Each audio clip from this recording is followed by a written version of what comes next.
Hi, my name is Mia, and my story begins with a lot of missing things. For starters, my teeth and my parents.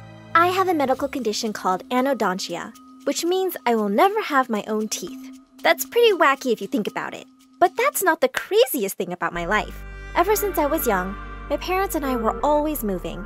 At first, I thought it was because they wanted to protect me from the awful people who mocked me.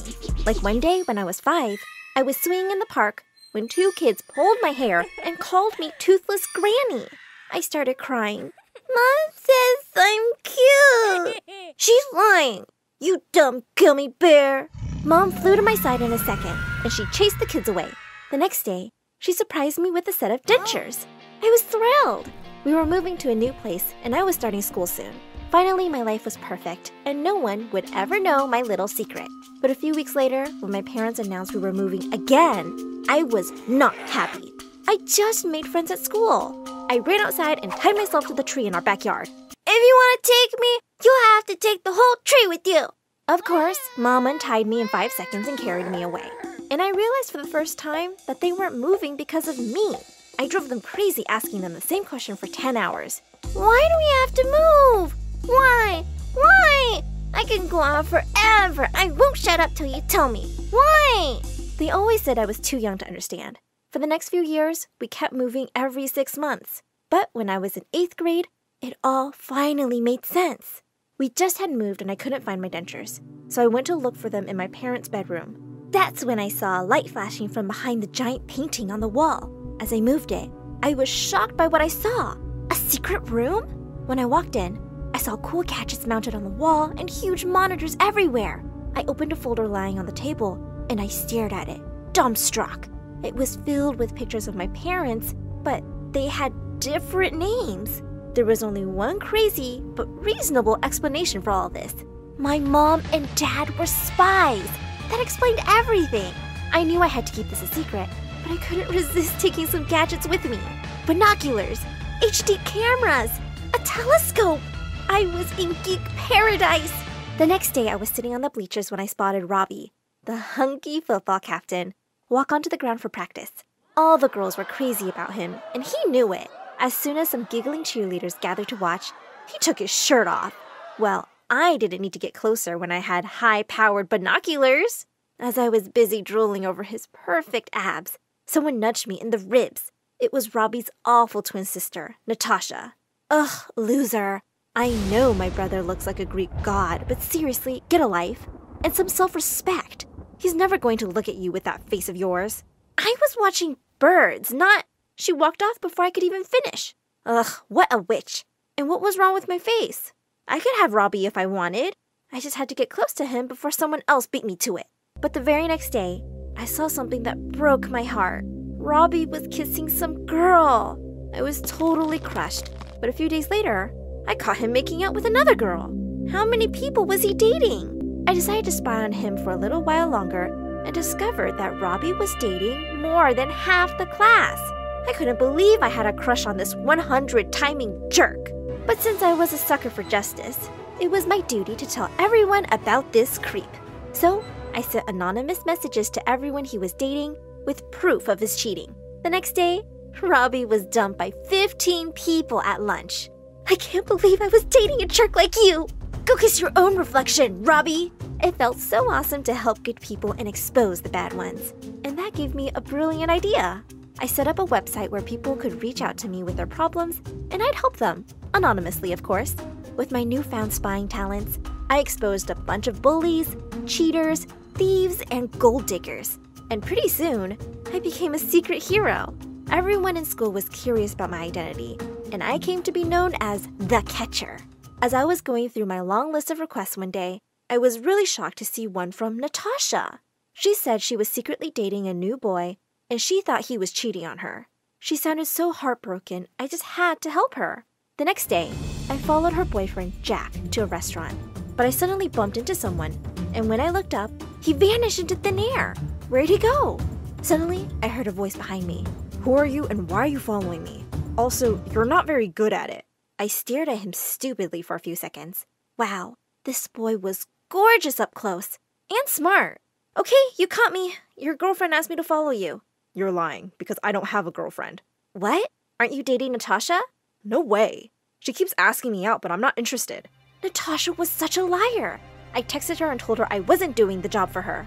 My dad is a cop, you know. I can find your identity in seconds. Whatever. I wasn't going to fall for her stupid bluff.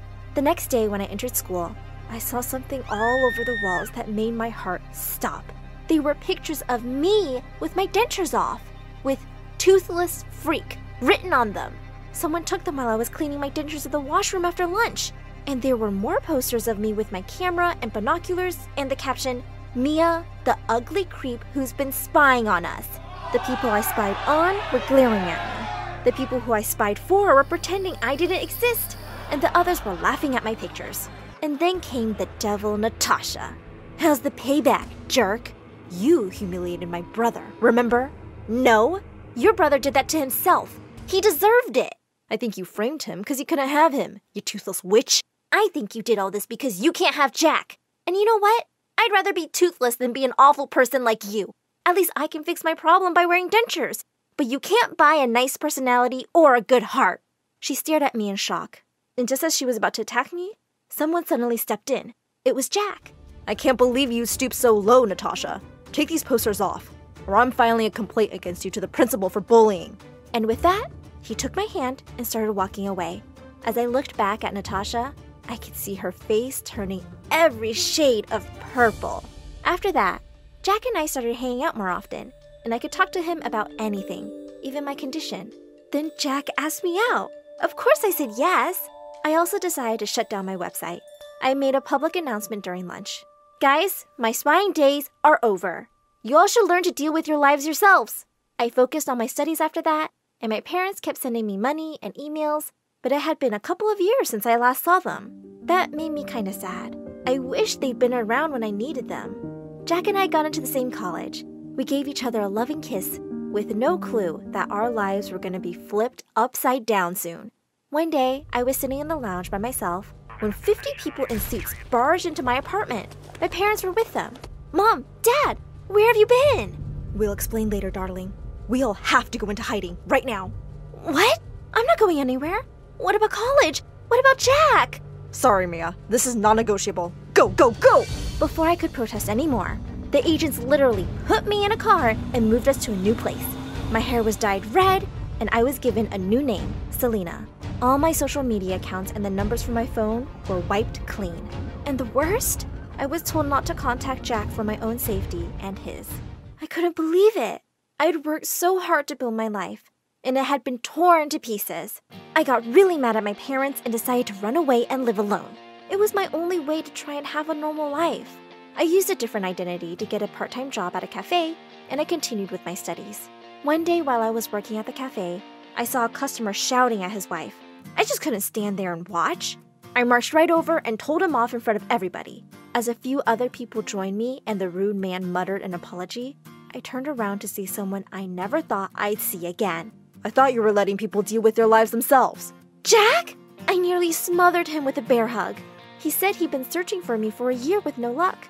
But one day, out of the blue, my parents called him and told him where I was. What? They've known all along where I am? Of course, they're spies.